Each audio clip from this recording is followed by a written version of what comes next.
नमस्कार सभी को। साई बायोलॉजी क्लासेस में आपका बहुत बहुत स्वागत है। आज आप और हम लोग स्ट्रक्चर ऑफ मायोफाइब्रिल्स पर चर्चा करेंगे। तो देखिए, अभी तक इससे पहले आप और हम लोगों ने क्या सीखा, क्या याद किया। देखिए, मसल्स पाई जाती हैं। ये मस शब्द से, लैटिन भाषा से इनकी उत्पत्ति हुई। मसल्स सेल्स को मायोफाइबर कहते हैं या इनको मायोब्लास्ट के नाम से जाना जाता है। इनके स्टडी को मायोलॉजी के नाम से जाना जाता है। ये 3 प्रकार की होती हैं। पोजीशन के बेस पर, मतलब आपके लोकेशन के बेस पर दिया, अपीयरेंस के आधार पर दिया और कंट्रोल के बेस पर दिया। तो जो इनकी लोकेशन होती है, जब ये हड्डियों से, स्केलेटल से जुड़ी होती है तो इनको स्केलेटल मसल्स कहा जाता है। क्लियर। जो विस्टल ऑर्गन में पाई जाती है उनको विस्टल मसल्स कहा गया था, और जो हार्ट में पाई जाती है उनको कार्डियक मसल्स कहा गया था। क्लियर। तो ये जो हुई लोकेशन की बेस पर, फिर बताया जाता है कि सीधे सीधे कंट्रोल के बेस पर। तो कंट्रोल के बेस पर 2 टाइप्स की मसल्स होती हैं। एक वॉलेंट्री मसल्स होती है, दूसरा इनवॉलेंट्री होती है। जो अपनी इच्छा के नियंत्रण में कार्य करती है उनको वॉलेंट्री मसल्स, यानी स्केलेटल जो मसल्स होती है वो वॉलेंट्री नेचर की होती है। और विसरल मसल्स और कार्डियक मसल्स जो होती हैं वह इनवॉलेंट्री नेचर की होती हैं, क्योंकि इन पर अपनी इच्छा का नियंत्रण नहीं होता है। अपने बॉडी के इंटरनल ऑर्गन है, जैसे फेफड़े हैं, किडनी है या एलिमेंट्री कैनाल है, अपने ये जो ऑर्गन है अपनी इच्छा के अनुसार कार्य नहीं करते हैं, ना ही हार्ट कार्य करता है। इस वजह से इनको इनवॉलेंट्री कहा जाता है। फिर बताया जाता है अपीयरेंस के बेस पर, जिनमें मुख्य रूप से एक्टिन और मायोसिन के बैंड स्पष्ट पाए जाते हैं उनको मुख्य रूप से क्या कहा जाता है, स्ट्रिएटेड मसल्स कहते हैं। और चूंकि बैंड को पट्टी भी कह सकते हैं तो इनको अनएबो स्ट्रिप्ड मसल्स भी कह सकते हैं। जबकि ये जो विशल मसल्स होती है, स्मूथ मसल्स जो होती है, इनमें मुख्य रूप से सीधे सीधे क्या नहीं पाए जाते हैं, बैंड नहीं पाए जाते। एक्टिन मायोसिन प्रोटीन तो पाई जाती है लेकिन ये व्यवस्थित रूप में नहीं रहती, अरेंज रूप में नहीं रहती। इस वजह से इनको क्या कह देते हैं, अनस्टेटेड कहा जाता है या स्मूथ मसल्स कहा जाता है। क्या कहा जाता है, स्मूथ मसल्स के नाम से जाना जाता है। और स्ट्रक्चर में कार्डियक जो मसल्स होती है वह मुख्य रूप से स्टेटेड होती है लेकिन फंक्शन में इनवॉलेंट्री होती है। ये आपको ध्यान में रखना। ये अभी तक आप और हम लोगों ने सीखा था। तो स्केलेटल मसल जैसे बाइसेप्स, ट्राइसेप्स या पूरे जो अपनी इच्छा के अनुसार कार्य कर लें वह स्केलेटल मसल्स होती है। मेन आपकी स्केलेटल मसल्स थी क्या, जिसके बारे में मैंने आपको पिछले पार्ट में बताया था। तो देखिए, एक बार मैं फिर पुनः बता देता हूं। जैसे ये कोई एक मसल्स है, ये क्या कोई एक मसल्स है, मसल सेल जिसको कहा जाता है, या मायोफाइबर कहा जाता है, या मायोब्लास्ट कहा जाता है। क्लियर। तो इधर थोड़ा सा मैं बनाऊं। ये कोई एक सेल है, मसल सेल। इसके चारों ओर जो लेयर पाई जाती है इसको क्या नाम दिया गया था, ध्यान है क्या, एंडोमाइसियम कहा गया था। ठीक है। इस प्रकार से बहुत सारे बहुत सारी सेल मिलकर, बहुत सारी सेल मिलकर क्या बनाते हैं, एक फेसिकल बनाते हैं। क्या बनाते हैं, फेसिकल बनाते हैं। और फेसिकल के चारों ओर जो लेयर पाई जाती है, फेसिकल के चारों ओर जो लेयर पाई जाती है उसको क्या नाम दिया गया था, पेरीमाइसियम। ध्यान होगा, पेरीमाइसियम नाम दिया गया था। इस प्रकार से इस प्रकार से बहुत सारे फेसिकल, बहुत सारे फेसिकल बहुत सारे फेसिकल मुख्य रूप से मिलकर एक मसल्स का निर्माण करते हैं, एक मसल्स का निर्माण करते हैं। इस मसल्स के चारों ओर भी एक लेयर पाई जाती है। इस मसल्स के चारों ओर भी एक लेयर बताई थी मैंने आपको, ध्यान होगा, जिसको क्या कहा गया था, एपीमाइसियम। क्या कहा गया था बच्चों, एपीमाइसियम कहा गया था। ये पहले आपको आना चाहिए, यानी कि ये एक सेल है, ये एक कोई सेल है। तो ये ब्लू कलर की यहां से चल रही, तो इस सेल को आपने बाहर निकाल लिया। ये इस सेल को बाहर निकाला। तो बाहर निकालने पर क्या देखा कि इसके अंदर जो बीड़ी का बंडल खोलते हैं ना, जिस प्रकार से दिखाई देते हैं, तो ये और ये इस प्रकार के और स्ट्रक्चर दिखाई देती हैं। इन स्ट्रक्चर को ही मायो फाइब्रिल्स कहा गया था। इन स्ट्रक्चर को ही क्या कहा गया था बच्चों? मायोफाइब्रिल्स के नाम से जाना जाता है। तो आज आप और हम लोग जो स्टडी करेंगे वो इन मायोफाइब्रिल्स की स्टडी करेंगे। तो देखिए मायोफाइब्रिल्स क्या होते हैं। ये तो पहले आपने स्क्रीनशॉट ले रखे हैं तो कोई जरूरत ही नहीं है। अब मैं आपका एक मायोफाइब्रिल्स बनाने जा रहा हूं। देखिए क्या ये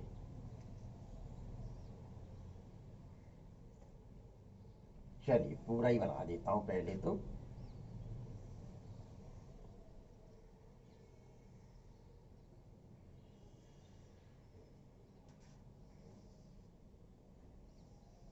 देखिए इस प्रकार से ये पाए जाते थे। ध्यान है क्या? मसल सेल में ये मायोफाइब्रिल्स पाए जाते थे। ध्यान होगा बिल्कुल। तो इसमें पाए जाने वाले साइटोप्लाज्म को क्या कहते थे? सार्कोप्लाज्म कहा जाता था। इसमें पाए जाने वाले ईआर को सार्कोप्लाज्मिक रेटिकुलम के नाम से जाना जाता था। क्या नाम से जाना जाता था? इनकी लेयर को सार्कोलेमा कहा जाता था। इनकी लेयर को क्या कहा जाता था? ये लेयर है तो सार्कोलेमा कहते थे। इनकी जो लेयर है अंदर की साइड में इस प्रकार से ट्यूब्यूल्स रूप में अंदर प्रवेश रहती थी। ट्यूब्यूल्स रूप में अंदर प्रवेश रहती थी। ध्यान होगा यदि पहली वीडियो देखी है तो इनको क्या कहा जाता था? ये जो है टी ट्यूब्यूल्स कहा जाता था। टी ट्यूब्यूल्स कहा जाता था। और इनके कॉर्नर पर सिस्टर्नी पाए जाते थे। सिस्टर्नी पाए जाते थे। ध्यान है कि नहीं? स्ट्रक्चर आप सेकंड नंबर की जो वीडियो उसमें देखें स्पष्ट तौर पर। और ये जो स्ट्रक्चर है ये मायो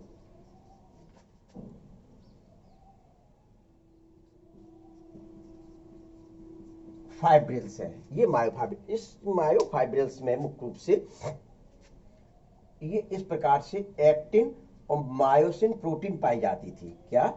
एक्टिन इस प्रकार से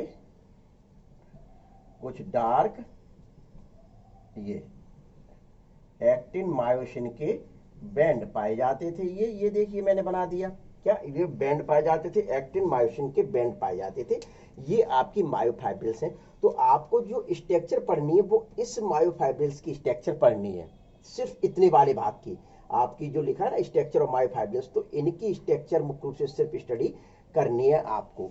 इसी के अंतर्गत सार्कोमियर की स्ट्रक्चर की भी स्टडी करनी है। तो देखिए किस प्रकार से स्टडी करते हैं। तो देखिए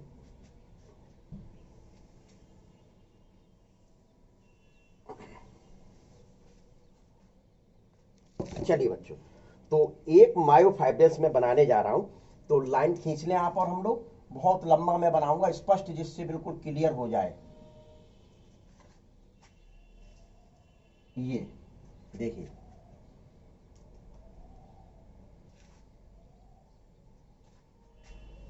और ये ठीक है। यहां कहीं वैसी दिखाई दे रही है, इधर ज्यादा चौड़ी और इधर कम चौड़ी दिखाई दे रही है। तो इसको बराबर करते हैं। ठीक, ये बराबर कर दिए। अब थोड़ा सा मैं इस साइड ही ले लूं। देखिए तो इसमें मुख्य रूप से मायोफाइब्रिल्स की स्ट्रक्चर जब स्टडी करते हैं तो इसमें एक्टिन और मायोसिन के प्रोटीन के एक्टिन और मायोसिन प्रोटीन है। एक्टिन के जो फिलामेंट्स होते हैं दो प्रकार के, ये मायोफाइब्रिल्स है। सबसे पहले दो प्रकार के फिलामेंट से मिलकर बनी होती हैं। ये फिलामेंट कौन कौन से होते हैं? एक्टिन होते हैं और मायोसिन होते हैं। एक्टिन जो फिलामेंट होते हैं वह एक्टिन फिलामेंट सीधे सीधे मुख्य रूप से कैसे होते? थिन होते हैं। एक्टिन फिलामेंट कैसे होते हैं? तो यहां लिख दीजिए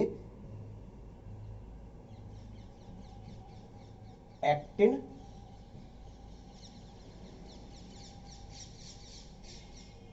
फिलामेंट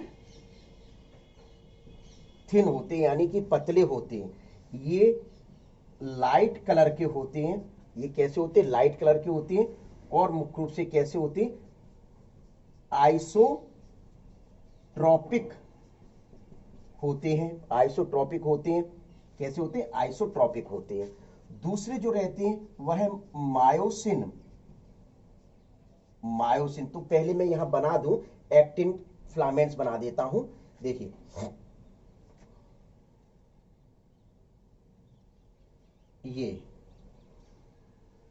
ये अब पतले मोटे मैं कलर से इंडिकेट कर दूंगा, ठीक है बच्चों? कलर जो है वह कलर से इंडिकेट करूंगा। ये लाइन इतनी ही छोड़ दो, यहां तक क्यों ज्यादा किया जाए।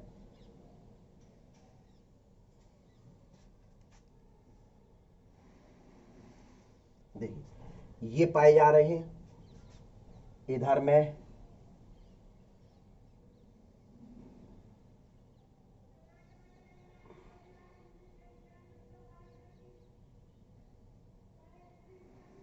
ये ये ये और ये, चाहे तो एक और बना दीजिए। ये ये ये ये और ये जो आपके बनाए गए हैं ये क्या है? एक्टिन फिलामेंट हैं। एक्टिन फिलामेंट कैसे होते हैं? थिन होते हैं, लाइट होते हैं, आइसोट्रोपिक नेचर के होते हैं। दूसरा मैं मुख्य रूप से अब आप बना रहा हूं, देखिए हाँ, तो ये जो एक्टिन फिलामेंट जो रहते हैं वह इसी प्रकार से तो डले नहीं रहते होंगे मसल्स में कि भैया यूं लटके हुए हैं, तो इनको लटकने के लिए बीच में मुख्य रूप से एक लाइन झिल्ली पाई जाती, मेम्ब्रेन पाई जाती, जो जोड़ने का मुख्य रूप से कार्य करती है, जो जोड़ने का कार्य करती है। ये देखिए ये इस प्रकार से ये बंधे रहते, सधे रहते। इसको, इस लाइन को जेड लाइन कहा जाता है, या बिल्कुल बीचों बीच में इस लाइन को जेड लाइन कहा जाता है। ऐसे ये इस लाइन को जेड लाइन कहा जाता है, ठीक है? पहली बात तो ये। अब दूसरे तंतुओं की चर्चा कर लें। मायोसिन, जो मायोसिन फिलामेंट हैं,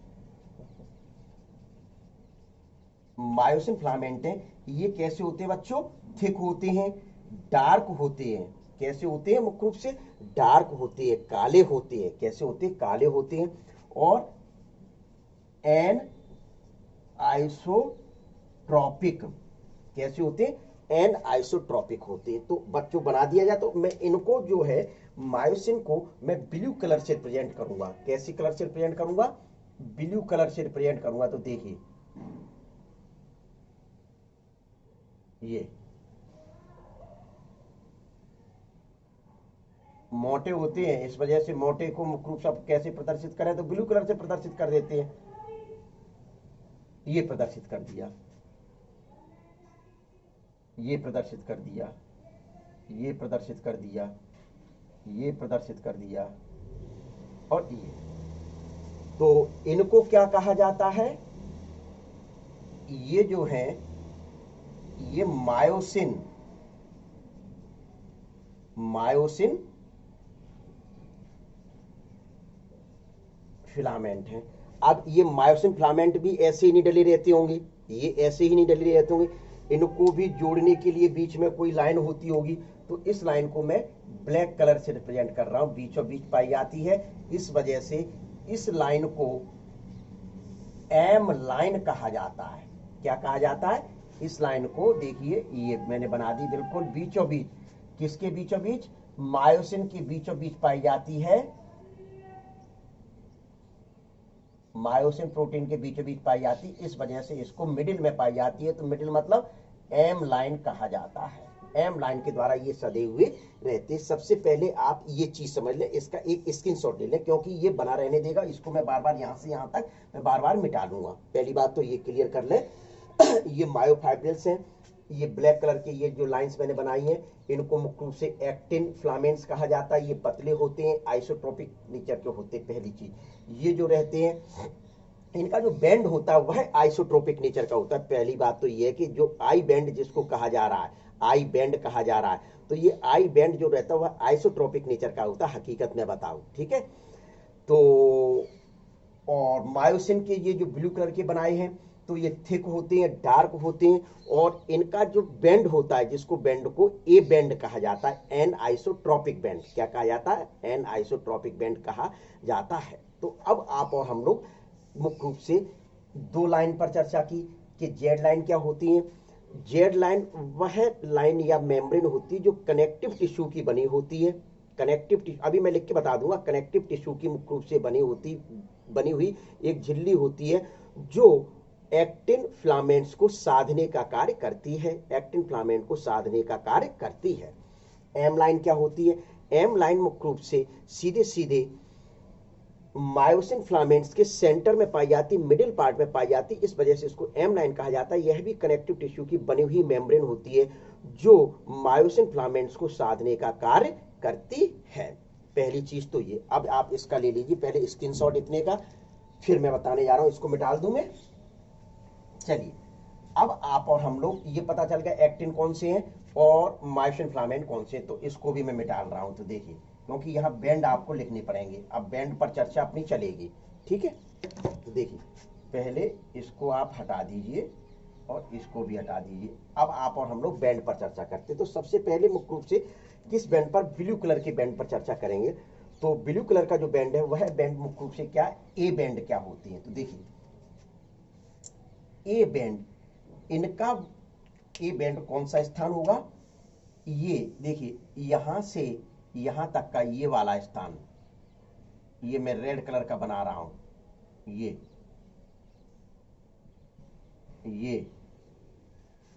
और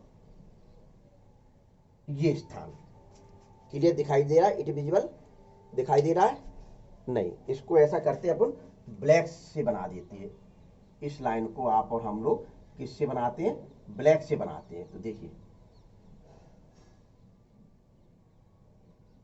जिससे क्लियर समझ में आना चाहिए भाई कौन सा स्थान है।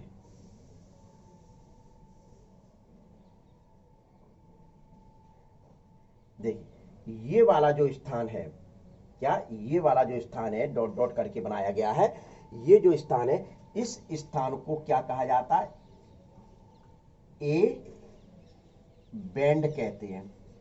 क्या कहते हैं, ए बैंड कहा जाता है। ए बैंड कैसा होता है, डार्क होता है। कैसा होता है, डार्क होता है। और कैसा होता है, एन आइसोट्रॉपिक,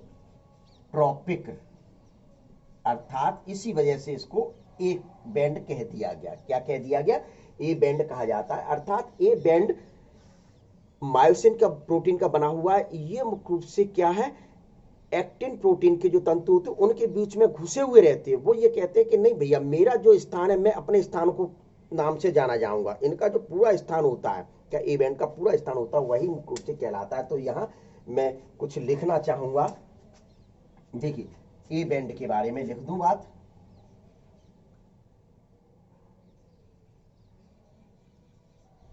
ए बैंड क्या होता है, तो लिखिए, वह स्थान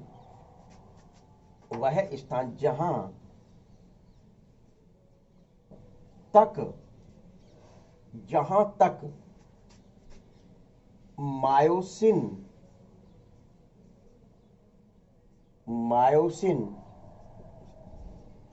फिलामेंट,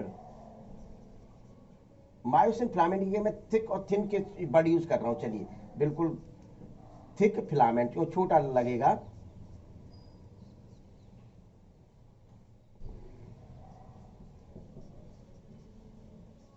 थिक फिलामेंट पाए जाते हैं। देखिए, ये तो ये कहता है कि मेरे जो फिलामेंट जहां तक पाए जाते हैं मैं अपने नाम से उस वहां जाना जाऊंगा। तो इस वजह से इसको क्या कह दिया, ए बैंड कह दिया। यहां से यहां तक का जो स्थान है वह मुख्य रूप से क्या कहलाता है, ब्लू कलर की रेखा जहां तक है वह पूरा का पूरा बैंड क्या कहलाता है, ए बैंड कहलाता है। क्या कहलाता है, ए बैंड कहलाता है। ये सबसे पहले ध्यान रखिए। और ए बैंड के बीच में बीचों बीच लाइन पाई जाती है जिसको एम लाइन कहते हैं। पहली चीज मुख्य रूप से आप ये कर दीजिए। अब आता है दूसरा बैंड, कौन सा, आई बैंड। तो आई बैंड क्या होता है भैया, तो आई बैंड ये कह देता है कि भैया मेरा जो स्थान है, मेरा जो स्थान है, जो थिक फिलामेंट ने कवर नहीं किया है, थिक फिलामेंट ने नहीं घेरा है, तो वह स्थान मैं अपना बना के रखूंगा। देखिए, इसने जो कवर नहीं किया है, ए बैंड ने जो स्थान कवर नहीं किया है, थिक फिलामेंट ने जो कवर नहीं किया है, तो वह मेरा स्थान है, वह मेरा स्थान है। तो मुख्य रूप से सीधे सीधे लिख दे, वह स्थान जहां सिर्फ थिन फिलामेंट पाए जाते हैं। तो लिखिए, वह स्थान जहां सिर्फ थिन फिलामेंट पाए जाते हैं। तो भैया देख लीजिए, तो इधर भी देखिए कि ये जो ब्लू कलर की लाइन है मैं इधर बना रहा हूं, देखिए ये भी पाई जा रही है यहाँ, ये भी यहाँ है, ये भी यहाँ तक है, ये भी यहाँ तक है। तो अब इनके पास स्थान कौन सा बच रहा है, तो इनके पास स्थान जो बच रहा है वह देख लीजिए कौन सा स्थान है, कि यहाँ से लेकर यहाँ तक का जो स्थान है, ये देखिए, ये क्या कह रहे हैं, वह स्थान जहां सिर्फ थिन फिलामेंट पाया जाता है, अर्थात भाषा में लिख सकते हैं, अर्थात थिक फिलामेंट नहीं पाए जाते। देखिए, तो इस एरिया में यहां से यहां तक का जो एरिया है, इसमें मुख्य रूप से क्या नहीं पाए जाते, थिक फिलामेंट नहीं पाए जा रहे। इस वजह से इस बैंड को आई बैंड कहा जाता है, और आई बैंड का मतलब होता है आइसोट्रोपिक, आइसोट्रोपिक, आई बैंड का मतलब होता है आइसोट्रोपिक। और इनको लाइट, ये लाइट कलर के होते हैं, इस वजह से इनको क्या कह दिया, लाइट बैंड कहा जाता है। ठीक है, लाइट बैंड कहा जाता है। पहली बात आप ये ध्यान से रख लीजिए। ठीक है, तो ये हो गया आपका ए बैंड और आई बैंड, ए बैंड और आई बैंड हो गया, तो ये पहले कर लीजिए। अब आता है जेड लाइन के बारे में अपन चर्चा करते हैं। पहले तो दिखाई देगा बच्चों, दिखाई दे रहा है, देखिए ये जेड लाइन है रेड कलर की, ये जेड लाइन है। जेड लाइन क्या कर रही है, जो थिन फिलामेंट है, इन थिन फिलामेंट को साधे हुए रखने का कार्य कर रही है। यह कनेक्टिव टिश्यू की मेम्ब्रेन होती है। तो लिख दीजिए, यह कनेक्टिव टिश्यू की मेम्ब्रेन होती है, जो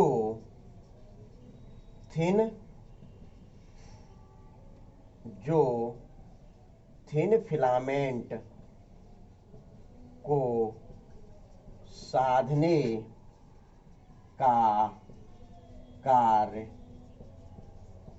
करती है। क्लियर लिख दिया गया।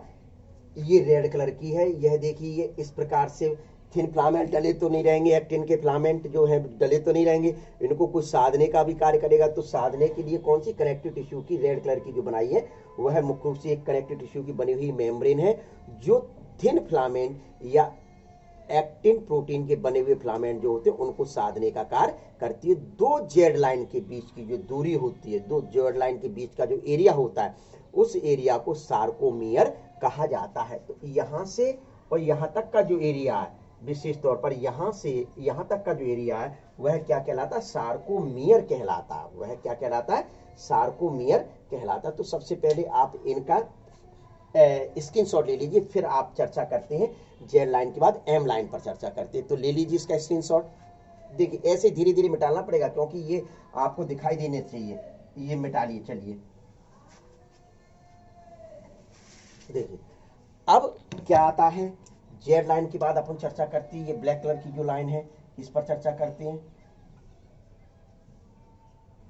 M line.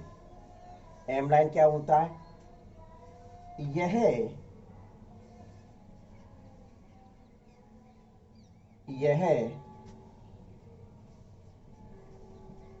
कनेक्टिव टिश्यू की बनी मेम्ब्रेन होती है जो थिक फिलामेंट के मिडिल में पाई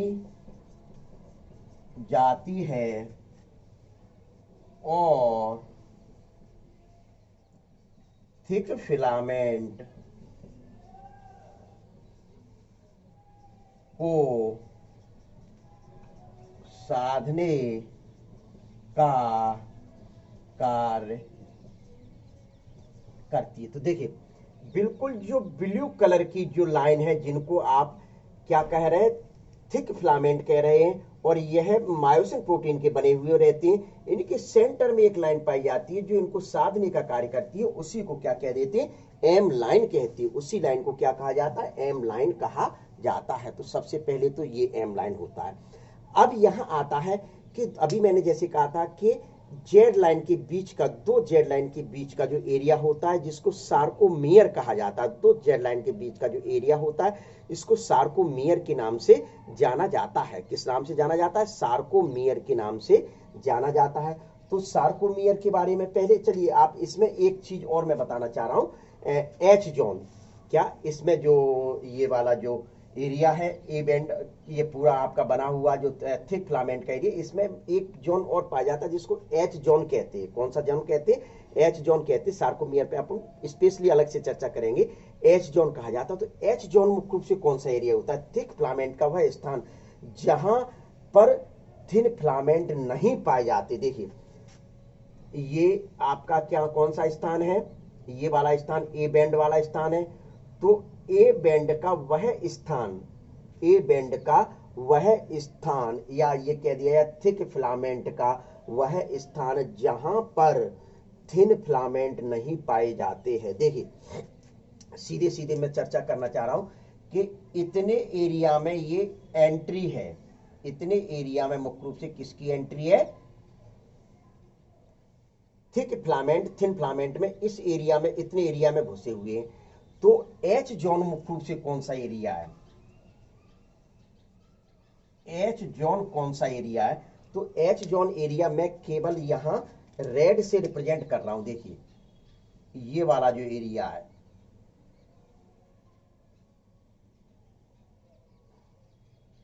ये वाला जो एरिया है,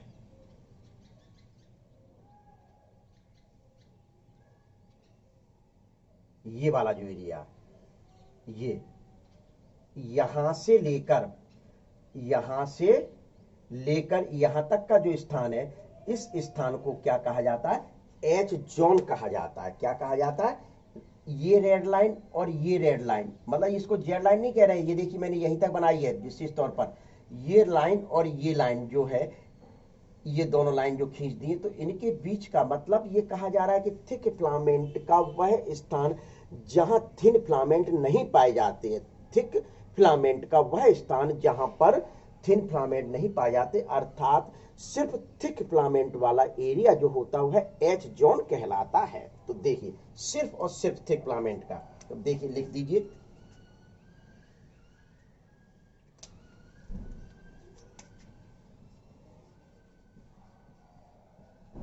थिक फिलामेंट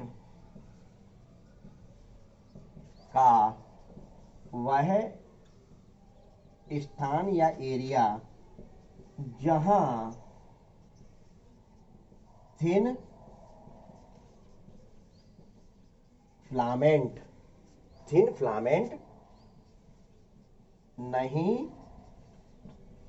पाए जाते। तो देखिए ये जो एरिया है, ये वाला एरिया, ये वाला जो एरिया है, ये वाला एरिया, सिर्फ यहां से यहां तक का जो एरिया है, इस एरिया को क्या कहा जा रहा है, एच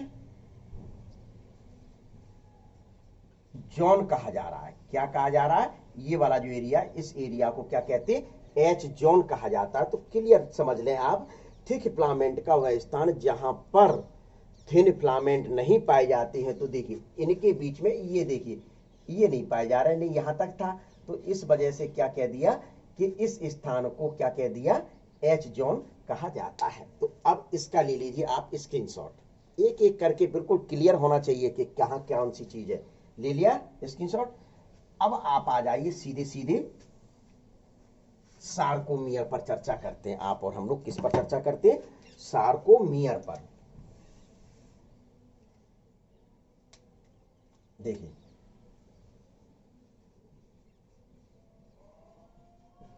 सार्कोमियर, मैं पहले लिख दूं half I band plus full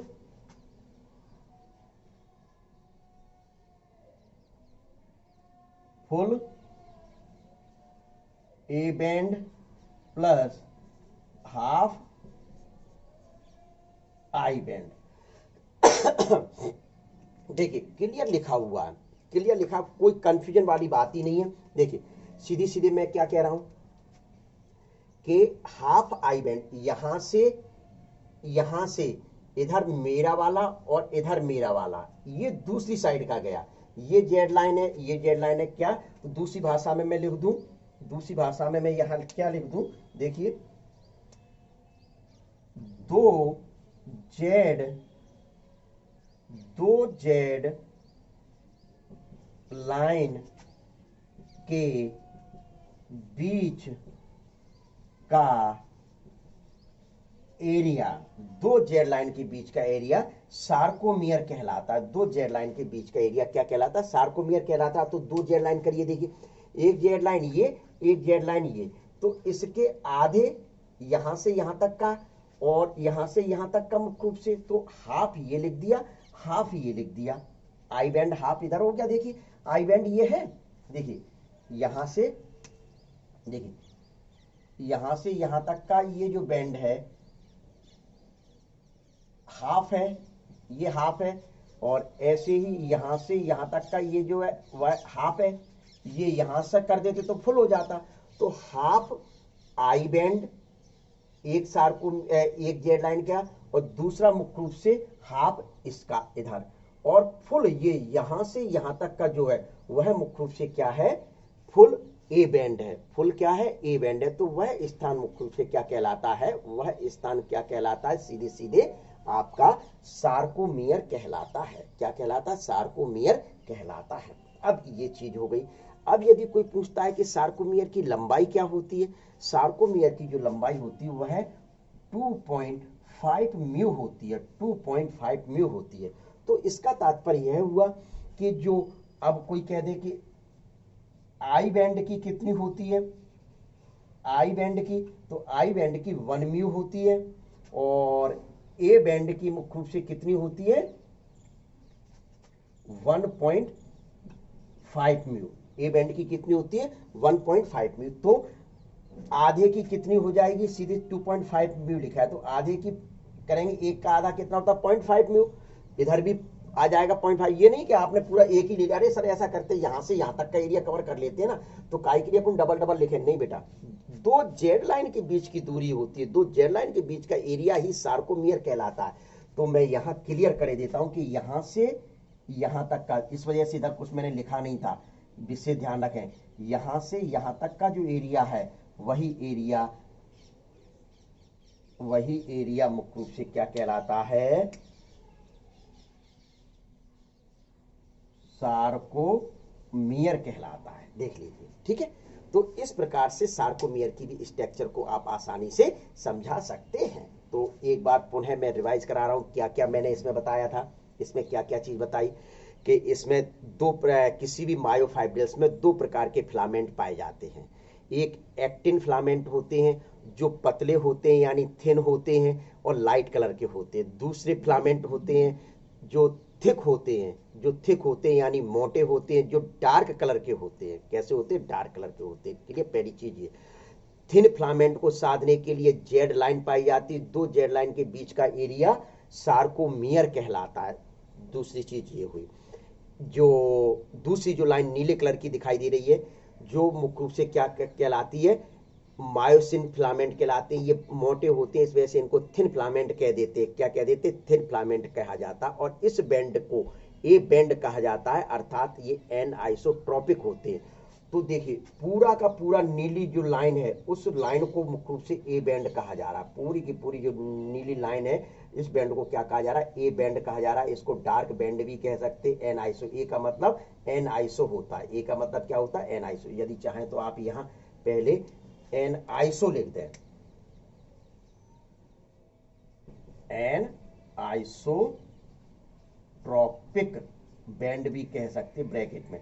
और ये कैसे होते हैं? बिल्कुल काले होते हैं, इस वजह से इनको डार्क बैंड भी कहा जाता है। क्या कहा जाता है? Dark band. इससे ध्यान रखें, जहां तक नीली लाइन है वह एरिया ए बैंड कहलाता है। जहां तक, अर्थात भले ही आई बैंड में घुसा हुआ हो, भले ही एक्टिन फिलामेंट में घुसे हुए पूरे एरिया को क्या कहते हैं? आई।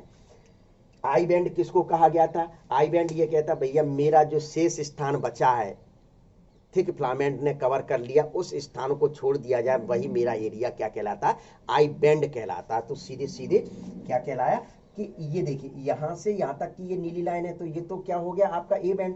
तो इसके बाद का ये जो खाली स्थान है, सिर्फ यहां से यहां तक का खाली स्थान है, वह आई बैंड कहलाता है या लाइट होता है। और इसकी जो लंबाई होती है वो 1 म्यू होती है। इसकी जो बताई थी 1.5 म्यू होती है, 1.5 म्यू होती है। तो ये चीज पहले। एम लाइन क्या बताया कि जो थिक फिलामेंट होते हैं उनको साधने के लिए जो लाइन होती है उसको एम लाइन कहते हैं। फिर एच जोन बताया।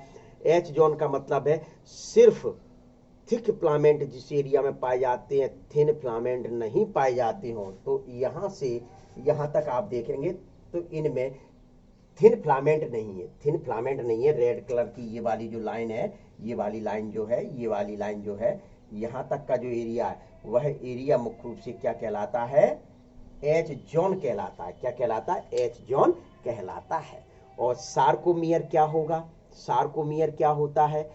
दो जेड लाइन के बीच की जो एरिया होता है उसको सार्कोमियर कहा जाता है। तो देख लीजिए, एक जेड लाइन ये, एक जेड लाइन ये, आधा इधर का आधा इधर का। देखिए लिखा है यहाँ, हाफ लिखा है। फिर से मैं यहाँ लिखे देता हूं, ये हाफ आई बैंड और हाफ आई बैंड ये, और फुल पूरा ए बैंड। तो ये क्या कहलाया? सार्कोमियर कहलाता है। इस प्रकार से आपको मुख्य रूप से क्या करना है, हाँ ये विषय ध्यान रखना, इसको अच्छे ढंग से समझ लेना बच्चों, इसको अच्छे ढंग से समझ लिया तो क्यों? क्योंकि मसल्स कॉन्स्ट्रक्शन और रिलैक्सेशन जो बताएंगे, यानी स्लाइडिंग जो थ्योरी आएगी वो पूरी की पूरी इसी के ऊपर डिपेंड है। और आपके पूरा बिल्कुल यही डायग्राम आपकी एनसीईआरटी बुक में दिया हुआ, आप मिलान कर लीजिए एनसीईआरटी की बुक से, बिल्कुल यही का यही दिया होगा।